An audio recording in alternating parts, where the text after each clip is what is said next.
Bonjour et bienvenue sur DigiSchool, je suis Yvan, votre professeur de mathématiques. Dans cette vidéo, ensemble, nous allons aborder le quatrième exercice du sujet du baccalauréat Métropole 2015 série ES-L et nous allons finaliser la résolution de cet exercice en étudiant la position relative de la courbe par rapport à la tangente.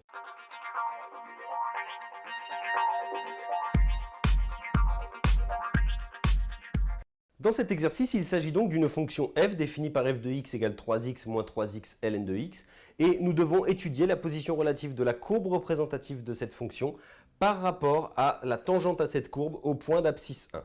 Dans la vidéo précédente, nous avons ensemble établi l'équation de la tangente et nous avons trouvé que cette équation était y égale 3. Donc ça, c'est l'équation de la tangente et l'équation de la courbe, c'est donc 3x moins 3x ln de x. Ça, c'est effectivement la fonction f, donc autrement dit l'équation de sa courbe représentative.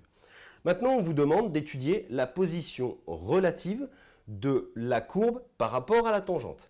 Pour cela, ce n'est pas très compliqué, il suffit de soustraire les deux équations entre elles, de faire la différence des deux équations et d'étudier le signe du résultat. Par exemple, imaginons que je fasse l'équation de CF moins l'équation de la tangente. Ça va nous faire, on va noter ça, f de x du coup, moins 3, puisque y égale 3, c'est l'équation de notre tangente. Ici, en fait, l'équation de CF, si on voulait recopier exactement le même style qu'à côté, ça nous ferait y égale 3x moins 3x ln de x. Donc ça nous fait f de x moins 3, c'est-à-dire 3x moins 3x ln de x moins 3. Alors à partir de ce moment-là, on étudie le signe de cette différence. Si cette différence est positive, qu'est-ce que ça veut dire? Si f de x moins 3, je vous l'écris dans un coin, si f de x moins 3 est strictement positif, ça veut dire que f de x est strictement plus grand que 3. Autrement dit, ça veut dire que la courbe CF est au-dessus de la tangente. D'accord? Puisqu'effectivement, ça veut dire que l'équation de la courbe est plus grande sur l'intervalle qu'on définira ensemble que l'équation de la tangente. Autrement dit, la courbe est au-dessus. Si cette différence est négative, ça veut dire que f de x est inférieur à 3, autrement dit que la courbe est sous la tangente. Donc maintenant, nous allons étudier le signe de ceci. Alors ceci, on peut le factoriser par 3. Ça nous fait 3x moins x ln de x moins 1. Et il va nous falloir étudier le signe de ce truc-là. Alors, à première vue, ce n'est pas évident du tout. Donc, ce qu'on va faire, c'est qu'on va poser une fonction g. Alors, le 3, on peut s'en séparer, puisqu'il ne va pas nous servir à grand-chose. Le 3, c'est toujours positif, donc ça ne va pas influer sur le signe. Le signe de f de x moins 3, c'est le signe de x moins x ln de x moins 1. Donc, on va poser une fonction g qui s'appelle x moins x ln de x moins 1.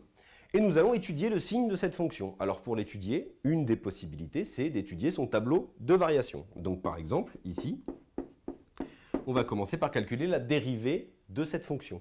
La dérivée de cette fonction, ici, ça nous fait 1, moins, alors ici, on retrouve le u'v plus uv' de la vidéo précédente que je vous invite à visionner si ce n'est pas déjà fait pour vous remémorer les formules de dérivation. Donc ici, ça va nous faire une fois ln de x, donc ln de x, moins x sur x, puisque la dérivée de ln de x c'est 1 sur x, donc x sur x et moins 1. Donc ça va nous faire, ici les 1 vont se simplifier, ça va nous faire moins ln de x moins 1. Ou bien, ce que je peux aussi écrire, moins entre parenthèses ln de x plus 1. Donc, il faut trouver le point d'annulation de cette dérivée pour voir à quel endroit est-ce que la fonction va changer de sens de variation. Ln de x plus 1, c'est égal à 0. Quand ln de x est égal à moins 1. Autrement dit, si vous vous souvenez un petit peu de comment fonctionne la fonction ln de x, lorsque x est égal à exponentielle de moins 1. Donc ça, c'est le point d'annulation de notre dérivée. Donc à partir de là, on va dresser le tableau de variation de la fonction g très rapidement. Donc on a x, on part de 0 à plus l'infini puisque c'est le domaine de définition de notre fonction f.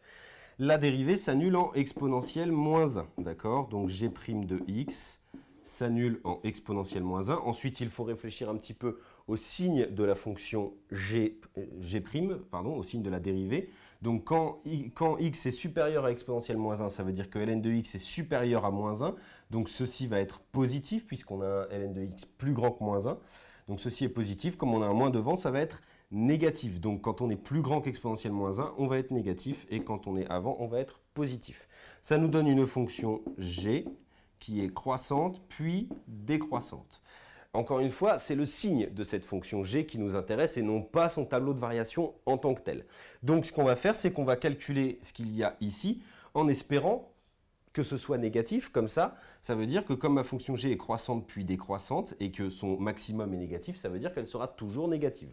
On va voir ça ensemble, on espère que ça va marcher. Donc ce qu'on va faire, c'est qu'on va calculer g en exponentielle de moins 1. Donc on va calculer g de e de moins 1. Alors g de e de moins 1, ça nous fait e de moins 1, moins e de moins 1 ln de e de moins 1, moins 1. Ici, ça va rester exponentielle de moins 1.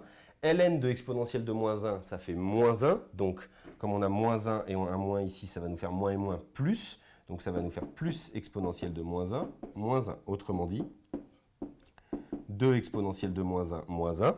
Et ensuite, on sort la calculatrice pour voir combien vaut 2 exponentielle de moins 1, moins 1. Donc, 2 exponentielle de moins 1, ça nous fait 0,735. Et si on soustrait 1, ça nous fait moins 0,264 environ. Donc, environ moins 0,26.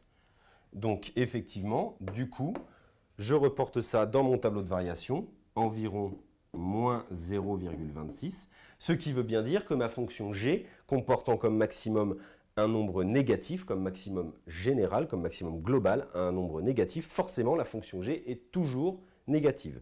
Donc ça, c'est effectivement ce qu'on peut conclure. Donc pour tout x, alors si ce symbole-là vous ne le connaissez pas, ça veut dire pour tout. Donc pour tout x dans l'intervalle 0 plus l'infini, g de x est strictement négative. Alors, si g de x est strictement négative, ça veut dire que f de x moins 3 est strictement négative. Donc, ça veut dire, pour répondre à la question de cet énoncé, ça veut dire que la courbe CF est située sous la tangente t. Donc voilà pour cet exercice ouvert qui ne comportait donc qu'une seule question que nous avons dû résoudre par nous-mêmes en établissant les étapes au fur et à mesure. Et donc ici, on se rend compte qu'il y a quand même pas mal de choses à faire. En plus, il y a la vidéo juste avant pour déterminer l'équation de la tangente. Ça nous fait beaucoup de travail pour un énoncé qui est finalement très petit. Donc ne vous y trompez pas, ce n'est pas parce que l'énoncé est petit que l'exercice est facile. En général, c'est même plutôt le contraire. Cette vidéo est maintenant terminée. Je vous invite à revisionner toutes les vidéos, de se corriger du sujet du baccalauréat 2015 série ESL s'il y a des choses qui vous ont échappé. Et sinon, je vous dis à bientôt sur DigiSchool.